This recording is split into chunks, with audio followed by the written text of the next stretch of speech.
अवध नगरी के राजा करण देव की नगरी पर चारों तरफ से दैत्यों ने हमला कर दिया, मगर करण देव ने अपने भरोसेमंद साथी योद्धाओं के साथ अपनी पूरी ताकत और जौहर से अपने महल पर एक सुरक्षा कवच तैयार किया और दैत्य से युद्ध करते रहे। मगर दैत्यों के लीडर भस्मासुर और हिरण्याक्ष व भूतेश्वर और उनकी दैत्य टुकड़ी के खतरनाक हमलों से कमजोर पड़ने लगे और सुरक्षा कवच भी टूटकर बिखरने लगा था और करण देव के साथी एक एक करके सभी साथी मारे जा चुके थे। अब सिर्फ करण देव और दो भरोसेमंद योद्धा ही मैदान में बचे थे, इसलिए करण देव ने अपने सभी साथी योद्धाओं को पीछे हटने को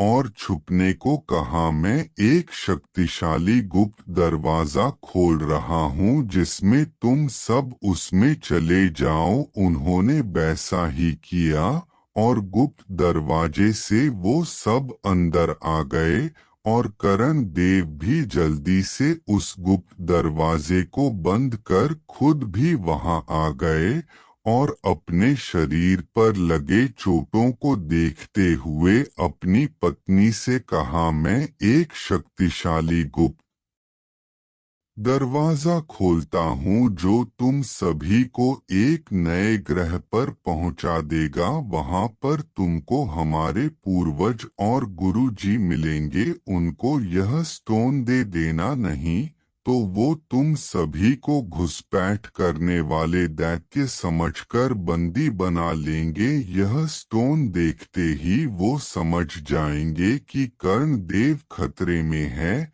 इसलिए करण देव ने अपने परिवार भरोसेमंद योद्धाओं को और अपने पुत्र अर्जुन देव को यहाँ भेज दिया है और यह लो, मेरे पुत्र अर्जुन देव को दे देना। ये मेरे पूर्वजों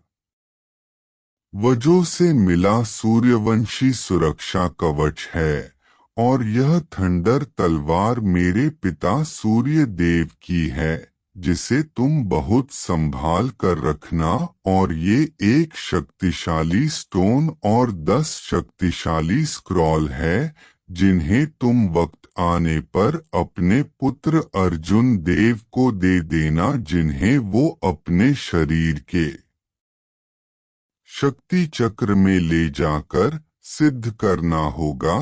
तब यह शक्तियां हमारे पुत्र अर्जुन देव को एक महान योद्धा बनाने में मददगार साबित होंगी। अभी मैं ब्रह्मा योद्धा द डिस्ट्रॉयर नहीं बना, मगर तुम हमारे पुत्र अर्जुन देव को एक महान ब्रह्मा योद्धा द डिस्ट्रॉयर बनने के लिए प्रेरित करना और उसे अमर गुरु द्रोणा से शिक्षा प्राप्त करने के लिए उनके आश्रम को खोजना होगा और अमर गुरु द्रोणा से अपनी शक्ति बढ़ाने की शिक्षा प्राप्त करनी होगी। अर्जुन देव को खुद कड़ी मेहनत करनी पड़ेगी। अब जाओ, इस दरवाजे के अंदर चली जाओ। कहीं हमारा पीछा कर रहे दैत्यों यहाँ आ गए तो तुम सब मुश्किल में पड़ जाओगे, क्योंकि मैं बहुत घायल हो चुका हूँ। मैं तुम्हारी सुरक्षा नहीं कर पाऊंगा, इसलिए तुम सभी पूर्वज लोक में चले जाओ। वहाँ तुम सब सुरक्षित रहोगे। तब तक मैं इन दैत्यों को रोकता हूँ। एक बात याद रखना, पूर्वज लोक में भी तुमको कदम कदम पर खतरे मिलेंगे। तुम्हें दैत्यों के साथ दूसरी दुनिया के तिलिस्म राक्षसों और तिलिस्म जानवरों से सामना हो सकता है, इसलिए हर कदम सोच समझ कर चलना।